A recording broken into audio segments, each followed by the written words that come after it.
Hola, buenos días. Vamos a dar el inicio a la junta semanal de análisis con clientes, prospectos y también interesados en los comentarios que vamos a estar realizando. Como bien saben, la dinámica es prácticamente los temas semanales van a ser variados.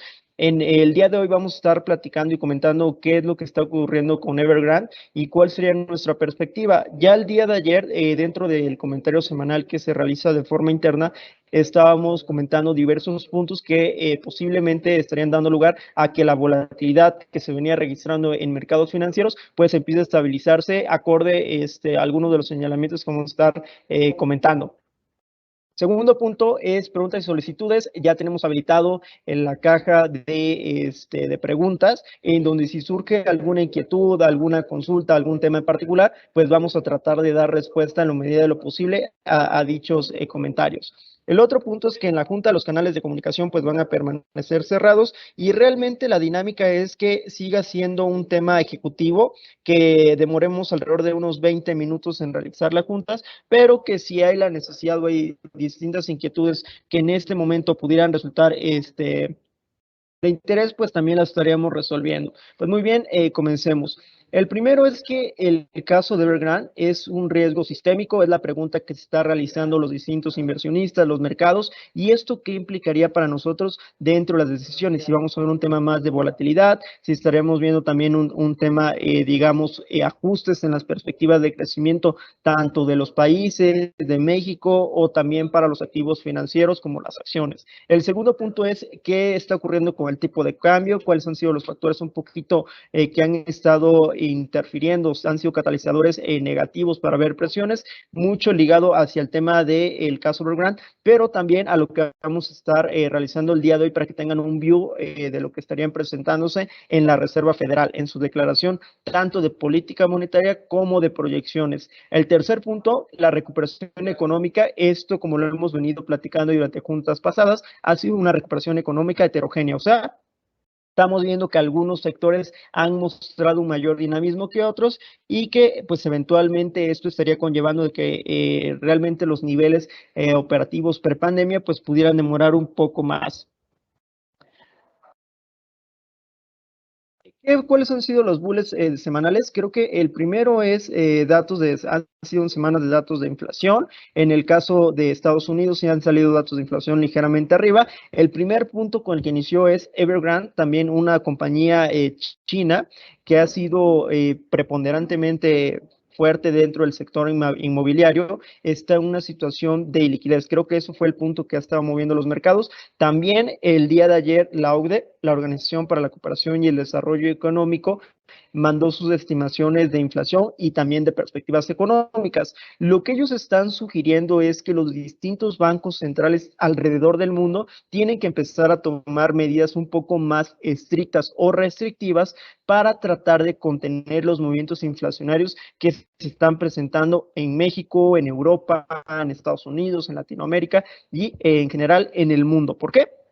Porque estamos viendo que muchos de los commodities, por ejemplo, el precio del aluminio, también los precios de los energéticos, el precio del gas, el precio de la gasolina, el precio del petróleo, han mostrado un repunte significativo derivado de tres elementos. Las reservas de los distintos países están bajando. El segundo, la reactivación económica está generando también un shock importante de demanda, en este caso positivo. Y el tercer punto es que en general, pues también los cuellos de botella han estado contribuyendo a que existan ciertas restricciones en cuanto a niveles de producción, que han sido algunos temas también estructurales o algunos coyunturales, como el tema del clima. Ahora, creo que este es el tema que ha estado siendo de bastante interés. En este caso, China se llama la compañía China Evergrande. Lo que ha pasado es que durante los últimos, fue una compañía fundada más que nada en 1990, nada más para darles una perspectiva rápida.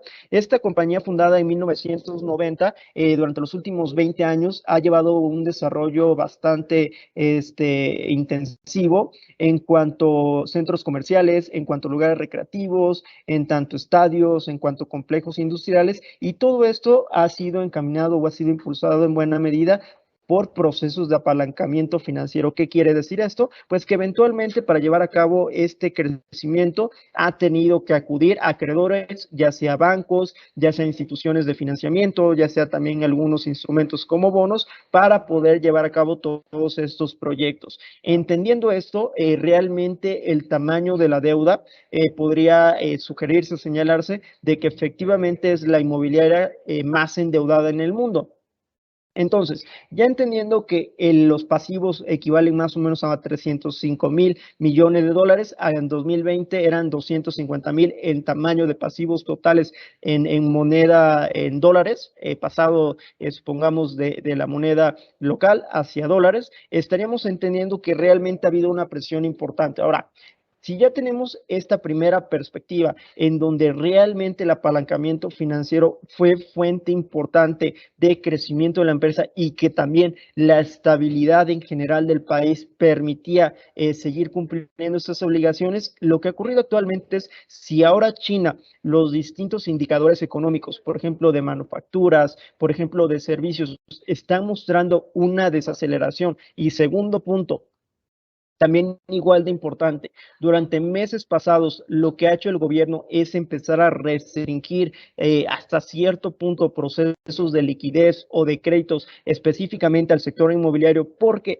como bien se ha sabido, bien se ha discutido, se estaba posiblemente gestando una burbuja financiera. Para tratar de evitar de que el problema fuera más grande en cuanto al apalancamiento financiero, pues también empezó a restringir. Entonces, ¿qué te da como resultado? Si la compañía ya tenía un apalancamiento fuerte, más un proceso de desaceleración económica en el país, más una restricción en el tema de créditos, pues también todas estas compañías donde ya tenía un balance, digamos, deteriorado, pues se vio con catalizadores negativos para una situación un poco más difícil. ¿Y por qué es importante? Porque realmente esta compañía tiene operaciones en prácticamente todo el país. Algunas estimaciones sugieren que representa el 25% del PIB en la parte de construcción y entre 1 y 2% en la parte del PIB total. Entonces, si tienes esta localización en todo el país y caes en una situación de default donde de manera preliminar sería una afectación dentro de los tenedores, ahorita es lo que vamos a platicar, quiénes son los tenedores.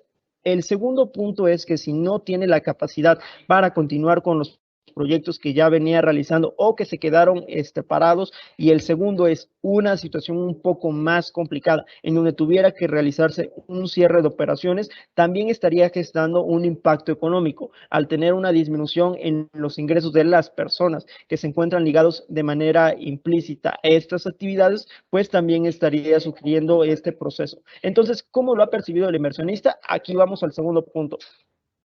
La percepción es, en la primera gráfica tenemos la prima de riesgo país de China y en el segundo punto el bono con vencimiento a 2023 de Evergrande. Estamos viendo que prácticamente el yield de dicho bono ya venía incrementándose más o menos desde mayo, junio y llegó hasta un nivel de 54%, o sea, sugiriendo realmente esta posibilidad de una capacidad de impago. Y el otro punto es, en China, lo que está sugiriendo el inversionista, un credit default swap, en términos sencillos, es una prima que ante un incremento te estaría sugiriendo esta posibilidad de que dicha institución, dicho emisor o dicho país cayera en impago. Entonces, si estamos en un nivel, digámoslo así, de 30 en puntos base, subió a 47. Sí te está sugiriendo un riesgo sistémico, sí te está sugiriendo esta probabilidad de que pudiera desencadenar un poquito de riesgo al inversionista, pero todavía si uno lo ve con lo pasado en la historia o con años pasados o nos recordamos a ver lo que ha ocurrido, realmente esta prima ha tenido niveles superiores, o sea, están descontando de que esta situación sí siga siendo significativa, pero todavía no un riesgo sistémico que ponga, digamos, en vulnerabilidad el proceso de recuperación, entendiendo que en algún momento, como te lo vamos a platicar, se va a tener que hacer algo antes de que ocurra un punto en donde no haya retorno. Ahora, en la parte de la tenencia, realmente este cuadro representa los tenedores en acciones y el segundo cuadro representa los tenedores en la parte del bono. En ese sentido, quienes vemos, podríamos ver en tenedores acciones algunos entidades financieras conocidas, como el caso de Vanguard, como el caso de BlackRock y algunas otras que pudieran representar también este riesgo para el mercado interno, como el caso de las pensiones en el mercado de China.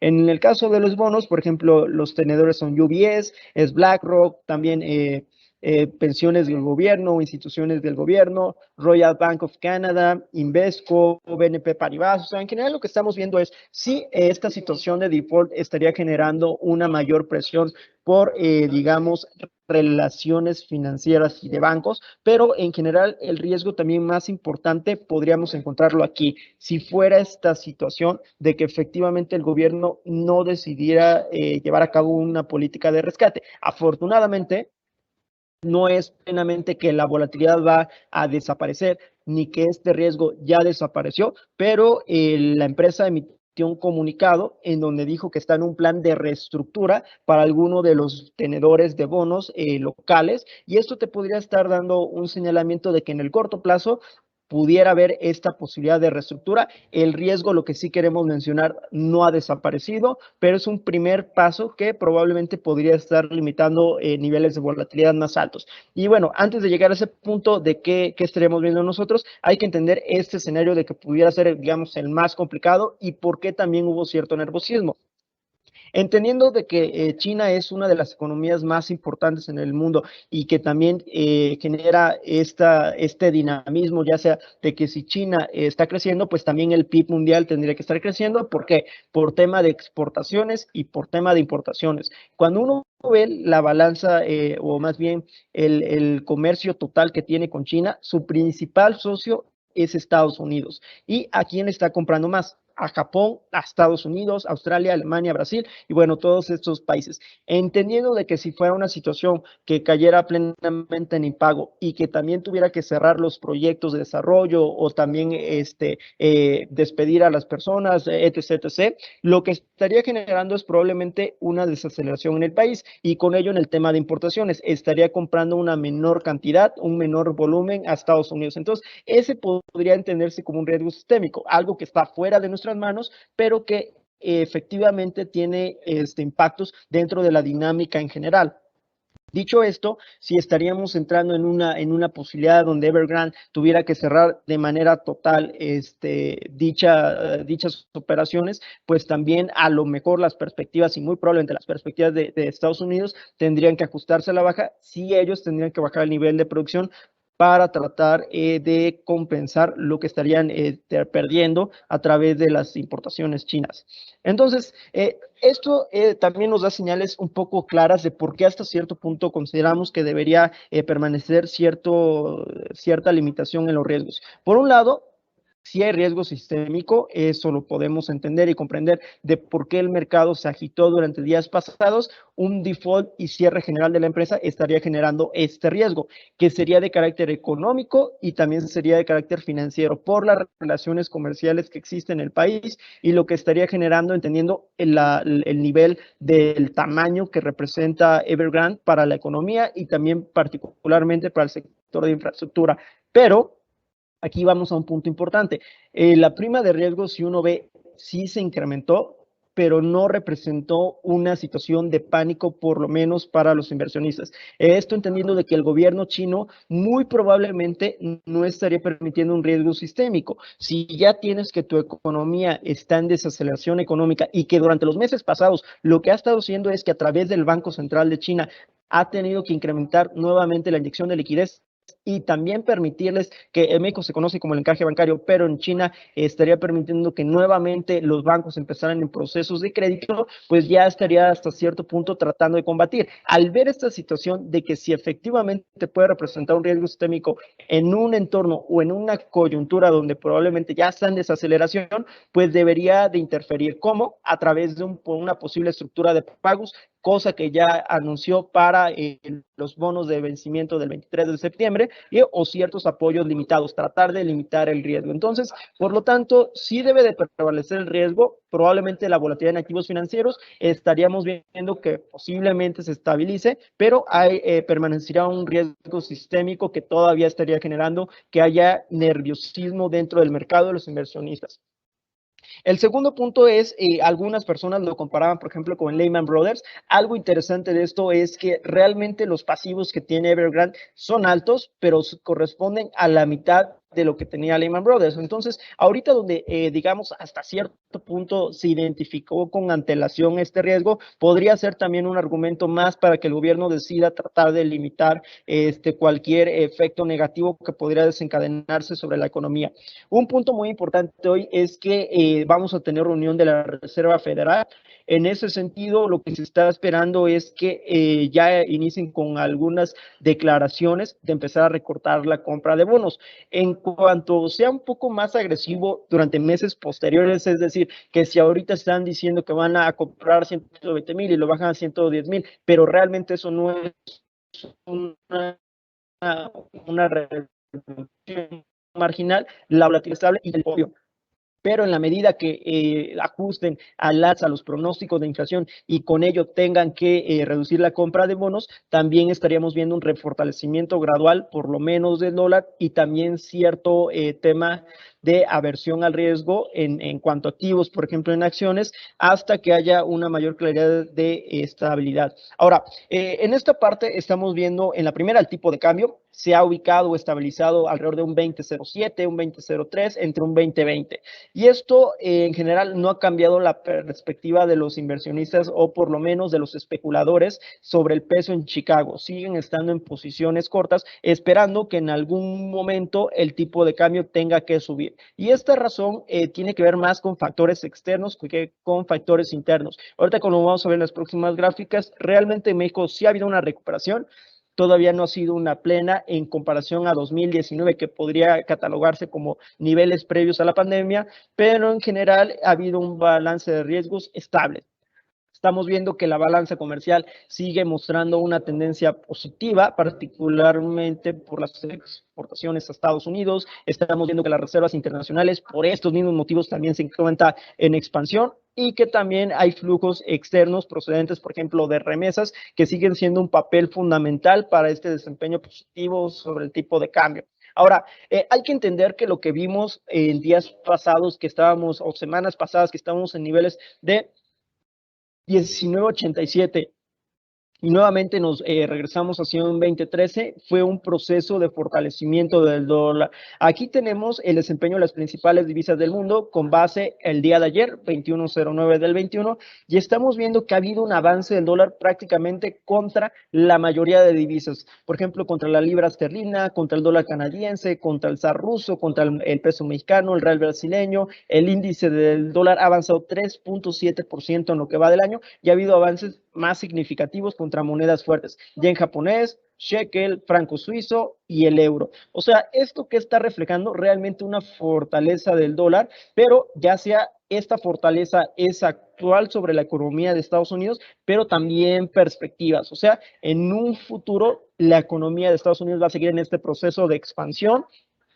y también está reflejando perspectivas monetarias, es decir, que va a haber un recorte en las compras de bonos, de inyección de liquidez y que también al tratar de disminuir como habían inundado el mercado de dólares, pues también estaría generando de que si la economía sigue en esta tendencia positiva y el número de dólares que han estado mandando disminuye, pues debería, por puros términos monetarios, empezar a apreciarse. Ahora, en la parte del GAE por industria, estamos viendo por si ustedes tienen alguna actividad o alguna operación ligado en cada uno de esos sectores o cada uno de estos rubros, estamos viendo que los que se mantienen rezagados, supongamos, el nivel que fue registrado en junio de 2021 en términos de operaciones, en términos de producción, en comparación al nivel en el que estaban en 2019, los sectores que todavía se mantienen con este rezago es alojamiento, por obvias razones. Todavía no ha habido una plena liberación de medidas de restricción social y todavía las personas, las familias siguen cuidando. Entonces, siguen por debajo en términos operativos de un 23-24%, por lo menos en junio de 2021 en comparación a junio de 2019.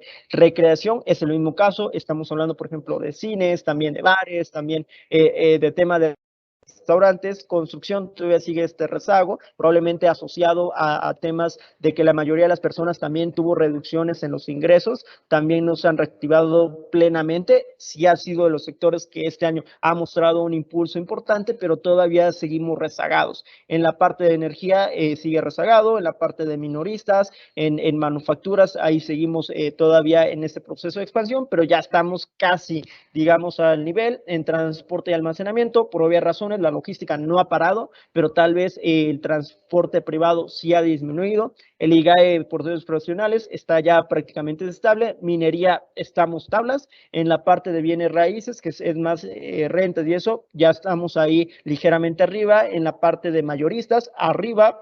IGAE, que es salud, particularmente ha sido el impulso de este 1.3%, y en gobierno vamos para arriba. Ahora, en comparación al año pasado, ¿quiénes están mejor, digamos, a lo que estaba en un punto difícil todavía de la pandemia y de la crisis económica? Estamos viendo que los que están repuntando, se está acelerando esta recuperación, es alojamiento. Les queda todavía un camino largo por alcanzarlo, pero van por buen trecho. En la parte de transporte y almacenamiento han tenido esta recuperación importante, recreación, o sea, los que estaban más rezagados, por lo menos en los últimos meses, han acelerado su recuperación. Les espera un camino largo, pero vamos hacia esa dirección. En la parte total, seguimos en esa recuperación. En general, digamos que para el mes de junio y el mes de julio de 2021 ya estamos en niveles acelerándose, en la medida de que en próximos meses muy probablemente vamos a ir con este dinamismo. Puede ser que la parte delta haya impactado de forma coyuntural, el incremento de los contagios, pero también viene final de año y con ello muchas de las empresas, por lo menos en Asia, con Europa y Estados Unidos, ya han incrementado las compras para las ventas del fin de año. Y eso al final tendría que tener en nuestra economía de manera implícita señales positivas para continuar con esta expansión y muy probablemente una aceleración en próximos meses. En la parte de producción industrial, también comparativo de en este caso 2020 y 2019, estamos viendo todavía un rezago. ¿Quiénes se han recuperado más? Energía, por una razón muy sencilla. Si veníamos a principios de año con precios del petróleo en niveles en niveles de $30 por barril, el West Texas, y ahorita actualmente estamos nuevamente en $75, estaríamos en este proceso de expansión. Entonces, en general, lo que les quiero decir es, estamos en México una recuperación heterogénea, sí, pero en general los sectores están mostrando un mayor dinamismo durante los últimos meses que debería contribuir a que en general en los próximos periodos pues se mantenga esta tendencia. ¿Qué factores están explicando las monedas? Realmente el desempeño positivo de divisas, si uno regresa a esta parte, ha estado asociado, por ejemplo, en el caso de quienes han perdido menos al día de ayer, el zar ruso, el canadiense, la libra esterlina, han sido países que en donde los bancos centrales muy probablemente hacia adelante van a estar teniendo incrementos en tasa de interés o recortando la compra de bonos. Entonces, eso por puro término monetario favorece el desempeño de las divisas. En el caso del peso mexicano, seguimos visualizando de que si la inflación sigue a como se espera que suba en la primera quincena de septiembre, a niveles alrededor de un 5.76%, desde un 5.5% quincenal anual que se venía observando, pues podría seguir dando argumentos para ver incrementos en la tasa de interés. Ya en esta actualización, algo muy interesante, esta tabla se compone, nosotros aquí, donde estamos ubicados el tipo de cambio y el promedio de los 42 contribuyentes sobre pronósticos de tipo de cambio. En este sentido, lo que estamos viendo hacia próximos trimestres es que el mercado está tratando ya de preciar un nivel más alto sobre el tipo de cambio. Si el tercer trimestre de 2022 espera un nivel promedio de 20.50, donde el máximo de estos contribuyentes lo ven 21.80 y 19.60, nosotros en 20.81. Y lo que hemos argumentado desde principios de año, realmente este efecto va a venir más por una situación monetaria en Estados Unidos, por un balance de riesgos robusto y favorable para Estados Unidos, que por factores internos. O sea, en factores internos vamos a seguir esta recuperación, vamos a seguir viendo esta expansión, pero vamos a tener afectaciones por elementos externos. Ahora, bueno, esto sería, como recuerdan, parte de la Junta. Realmente ahorita nos extendimos un poco más, pero trataremos de que este sea en este proceso dinámico. Ya si tienen alguna pregunta, alguna duda, alguna consulta, bueno, aquí ya hay. Aquí, la primera pregunta, y muchas gracias por las preguntas y la participación, realmente lo valoramos. Ahora, la primera es, si bien ya hubo un acuerdo entre los tenedores de bonos y Evergrande, ¿cuál es el impacto del apalancamiento que tienen las compañías chinas? Mira, esa es una pregunta bastante buena. Si uno empieza a registrar, digamos, el apalancamiento financiero, y no solamente eso, sino también la distribución de la deuda, que corresponde a años promedios en donde estarían dando vencimientos totales de la deuda, empresas privadas, no estamos hablando de gubernamentales. La realidad es que sí hay presiones importantes y por eso le estaba preocupando bastante al gobierno en ese sentido de que hubiera una burbuja inmobiliaria. Cuando revisa el promedio del vencimiento se encuentran entre 3 y 4 años, o sea, estaríamos hablando de que todavía en 2022, 2023 y 2024 va a haber una situación todavía adversa o de obstáculos para presiones financieras derivados del apalancamiento financiero que han tenido. También si lo comparas, digamos así, a China con otros países en el mundo, realmente en la parte del gobierno no es tanto la participación de la deuda respecto al PIB. Pero si le sumas la parte de los privados, sí corresponde, digamos, en niveles globales o niveles internacionales, una participación significativa entre 80 y 100%. O sea, en los últimos datos que me quedé, sí hay una participación significativa. Lo que te estaría dando también señales para el mercado es que durante el corto plazo, probablemente la volatilidad va a disminuir porque existe el incentivo o existe también la participación de este caso de Evergrande para tratar de establecer una estructura de pagos o de intereses o también buscar algunos canales de liquidez y con ello de que no se torne una situación, como lo platicamos al inicio de la Junta, un riesgo sistémico de carácter económico y financiero. De momento creemos que toda esta participación que está teniendo la compañía, pues sí debería de ayudar a incrementar la confianza a corto plazo, pero esto no quiere decir que ha disminuido el riesgo. Entonces, eso creo que es más que nada lo que estaremos viendo. Hay un apalancamiento financiero importante de las empresas en China, hay vencimientos importantes en los próximos 3, 4 años de empresas en general. Bienes raíces es uno de los sectores más apalancados, pero esta primera señal o estas dos primeras señales de que el gobierno ya inició con estímulos monetarios o incluso financieros para en general la economía y evitar una mayor desaceleración económica, más este acercamiento de la empresa con principales acreedores, pues estaría dando por lo menos una estabilidad de volatilidad en el corto plazo. Ahora, vamos con la segunda. A ver. ¿Consideran que el caso Evergrande puede tener impactos negativos en el mercado inmobiliario? ¿Qué puede ser el catalizador para un menor crecimiento para los próximos trimestres? Mira, en este caso, en China, digamos que sí podría tener un impacto negativo, como lo hemos conversado y como lo comentamos al inicio. La realidad es que es un participante importante dentro del sector inmobiliario en China que tiene localización y desarrollos inmobiliarios todavía actuales prácticamente en todo el país. Entonces, si cayera en una situación de default económica, entendiendo esto, que se empezaran a cerrar negocios o que incluso empezaran a correr personas y que los ingresos también de estas personas generan un efecto multiplicador negativo, sí podría haber un riesgo, digamos, en el sector y para, digamos, las relaciones comerciales a partir de flujos agregados del país. Pero en general, entendiendo que este sigue siendo un riesgo importante, consideramos que en algún momento, como ya se presentó durante la noche de ayer, va a seguir este compromiso para ver una estructura de pagos, para ver también algunos estímulos extraordinarios que traten de limitar el riesgo que está presente. Buenos días, ¿qué giros implica el sector energía? Mira, en la parte del sector energía voy a tratar de responderlo en la parte nacional y en la parte internacional, porque supongo que ha de ser en la parte nacional. Mira, en la parte nacional lo que estamos viendo es el nivel de producción, por lo menos el IGAE, ha sido uno de los sectores que mayor recuperación han tenido y que incluso ya está, digámoslo así, ligeramente arriba de 2019 o niveles preparativos por pandemia. Pero todo esto tiene que ver con una recuperación de los precios de los energéticos. Si tú ves el precio del West Texas con los que iniciamos el año, estaba alrededor de $30 y ahorita ya se encuentran niveles de $70. ¿Por qué está ahí?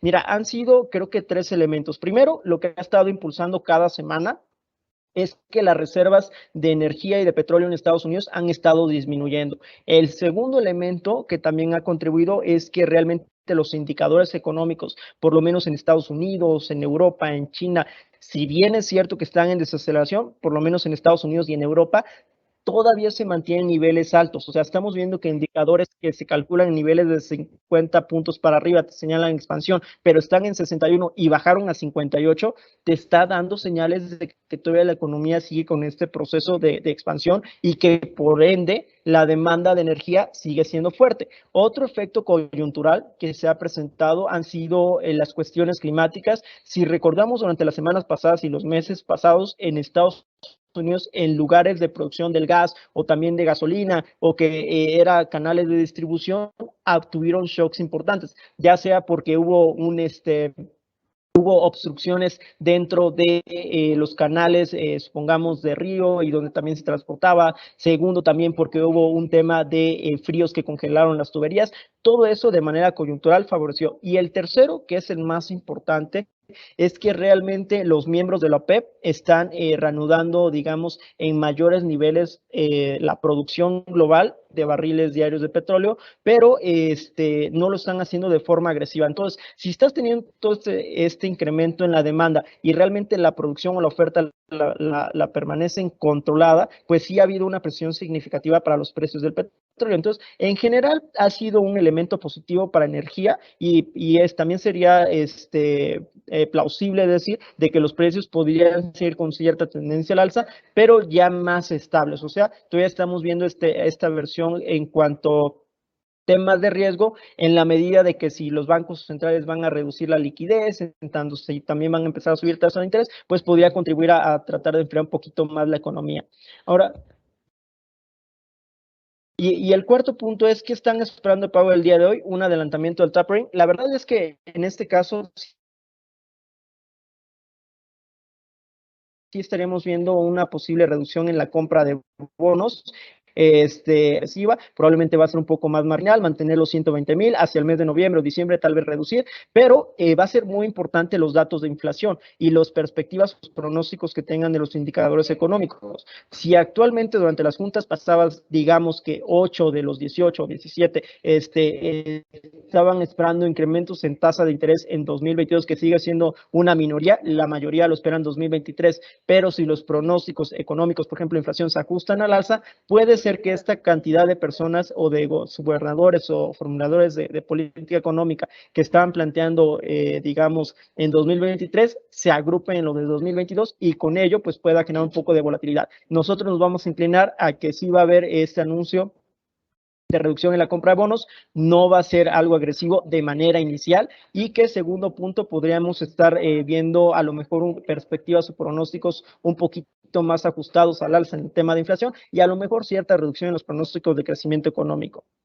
Bueno, creo que son todas las preguntas. La verdad, muchísimas gracias. Se valora como siempre su participación y creo que sin más, les deseo que tengan un excelente día. Muchísimas gracias.